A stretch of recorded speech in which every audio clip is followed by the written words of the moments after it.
ilmuwan atau kalangan intelektual, ada yang melakukan plagiat, mencuri sesuatu pemikiran. Saya pikir enak amat ya sekarang.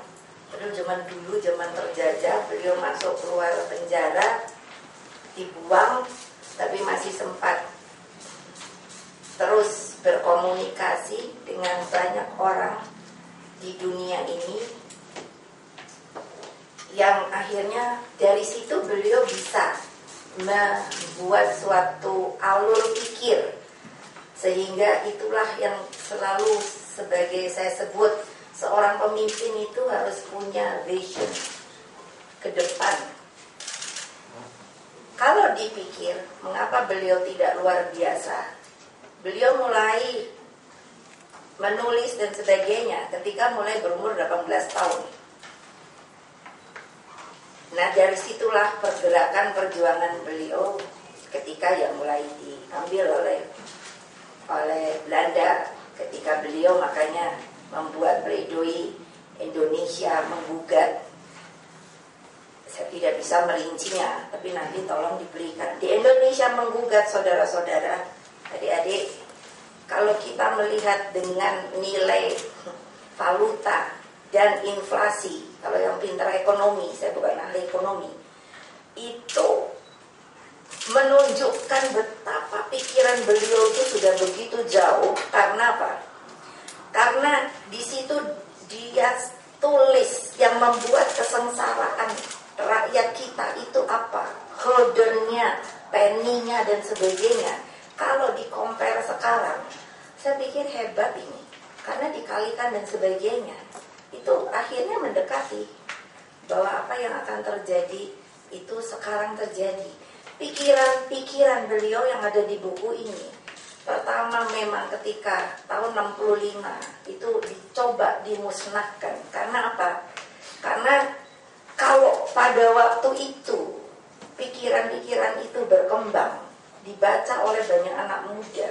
Karena tahun 65 itu adalah, kalau kita lihat dari masa ke masa, itu adalah suatu awal dari generasi baru bangsa. Kita kan tahun 45 merdeka. Jadi berarti kan kalau 45 tambah 20 kan, katakan yang lahirnya tahun 45-an seperti saya, itu merupakan generasi baru bangsa yang pada waktu itu akan mengambil segala sesuatu, artinya pemerintahan dan sebagainya. Pada waktu itu sebelum tahun 65, beliau itu mengirim sebegitu banyak mahasiswa ke seluruh penjuru dunia.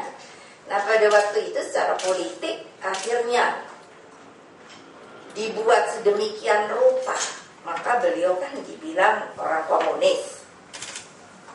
Bapak saya itu sampai sekarang, siapa yang ahli sejarah, kan yang namanya tab MPRS itu tidak dicabut-cabut. Itu bursa, kamu kalau ada di sini itu kamu mesti pikirin loh. Mungkin bursa ini baca di masuk jaksa, baca buku di bawah bendera bursa.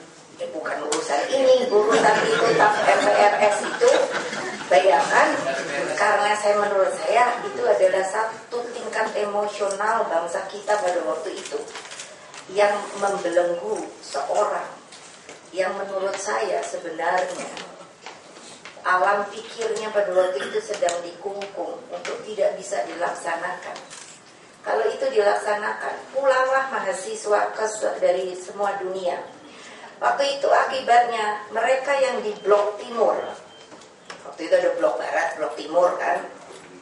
Ini katanya kan sejarah, ya saya sedikit masuk ke sejarah. Itu kan dibilang bahwa itu kan komunis semua, udah boleh pulang dia. Padahal di sana yang dari blok timur itu ahli kimia, ahli nuklir, ahli metalurgi, banyak sekali saya ketemu yang gak boleh pulang. Adik-adik, bayangkan akibatnya apa? Kita miskin kalangan intelektual tahun 65 itu begitu gonjang-ganjingnya. Ya itulah saya bilang tingkat kesadaran emosional kita sampai kalangan mahasiswanya itu baru keren kan kita punya mahasiswa. Ya dari tahun 45 kan, 65 tuh 20 tahun. Jadi seperti saya baru masuk jadi mahasiswa di atas saya yaitu pada pergi semua.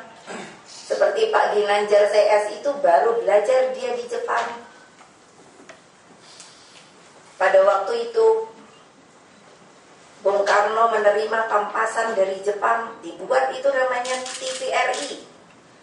Jadi bukannya dikorupsi uangnya, saya pikir kalau sekarang ya, oh ya Allah. Betul, itu supaya kalian sebagai generasi muda bangsa tahu. Saya disuruh ngomong, saya ngomong apa adanya.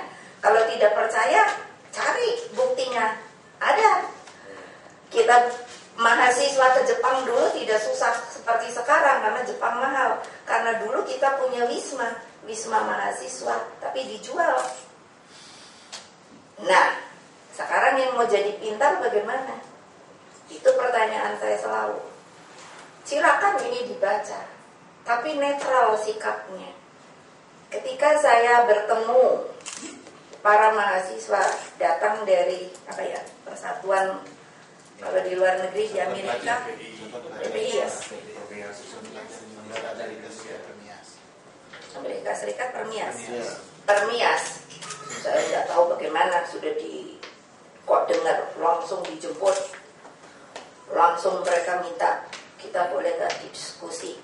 Mau diskusi apa? Urusan Bung Karno. Saya bilang, ntar dulu, kamu udah pernah baca belum buku bapak saya? Bilang pada banyak yang bilang belum. Nah, pergi sana ke University of Hawaii. Di situ ada satu seksi yang bicara soal Bung Karno dari yang paling bagus sampai paling jelek, dari A sampai Z. Baca deh. Udah begitu nanti kamu, saya nggak mau sekarang. Satu saat kalau kita ketemu lagi, kalau mau diskusi sampai debat, ayo. Waktu saya datang lagi, dijemput lagi. Saya pikir, wah, debat keras ini. Apa yang dikatakan oleh mereka?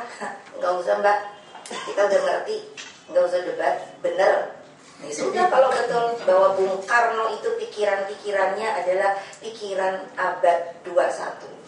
Adik-adik sekarang jangan lupa loh, kita ini masuk 21 loh. Makanya terjadi suatu perubahan kan. Mana tadi yang saya suruh kopi ya? Tolong dibagi ya. Itu dari Kompas itu, Mas Budi, saya kemarin apa-apa. Tapi bagus sekali. Memang saya pikir itu sudah diceritakan di sini. Kapitalisme bangsa sendiri itu seperti apa? Kekuatan kapitalisme itu seperti apa? Yang namanya neokolonialisme seperti apa? Neo itu baru. Sampai dibikin yang namanya imperialisme itu seperti apa? Kalau udah neo itu berarti baru. Yang tadinya hanya kartel-kartel kecil, sekarang menjadi sesuatu yang multi, ya, kompleks. Sampai kita jadi sekarang pusing kan?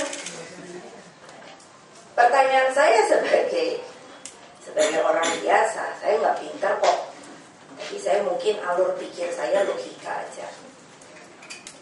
Ini bagaimana ini? Negara kita kalau yang sudah semrawut kayak begini, sampai saya pikir itu tadi bolak-balik pemimpin punya vision. Vision Bung Karno ada di sini. Di Indonesia menggugat seperti tadi yang saya katakan bahwa di situ sudah diuraikan oleh beliau. Ini loh keadaan yang akan terjadi nantinya, bukan setahun 2 tahun, tetapi masuk suatu abad. Nah, tapi juga di situ nanti akan ada alur seperti apa kapitalisme itu yang namanya terjadi perubahan. Nah, pasti adik-adik ini kan nggak pernah diajari seperti itu. Jadi akan menjadi bingung. Apa sih komunisme? Apa itu marxisme? Apa itu kapitalisme? Seperti tadi yang neo saya bilang, itu sebetulnya sebutan, tetapi kan yang harus dilihat substansinya.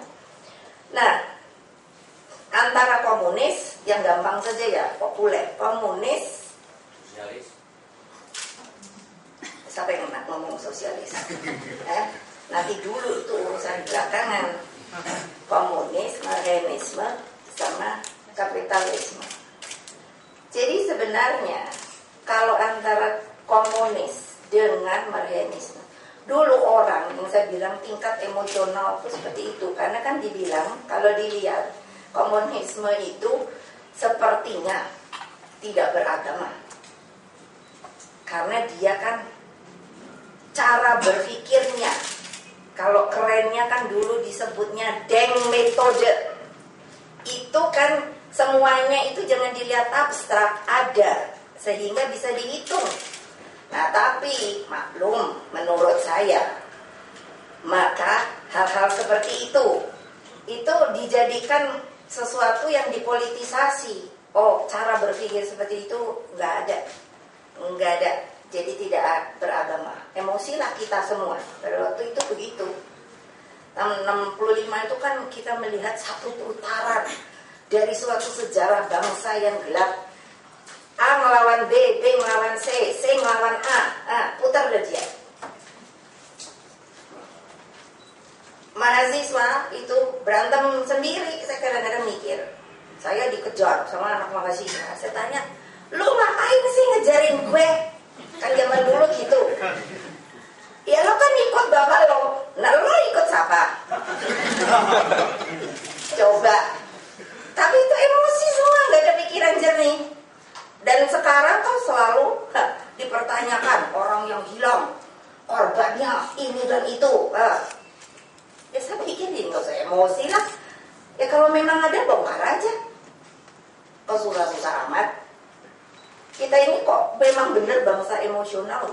Rasio kita ini kemana? Makanya kalau dengar waktu saya diwawancara di Metro, saya bilang kan gitu, kita ini lucu loh, bangsa setengah. Di sini kita mau modern, tapi di kebawahnya tradisional. Kita ingin hebat pakai komputer, pakai laptop, Facebook, Twitter, wah segala macam dah. Coba kalau pacar kita disenggol, dah gitu aja sama orang lain.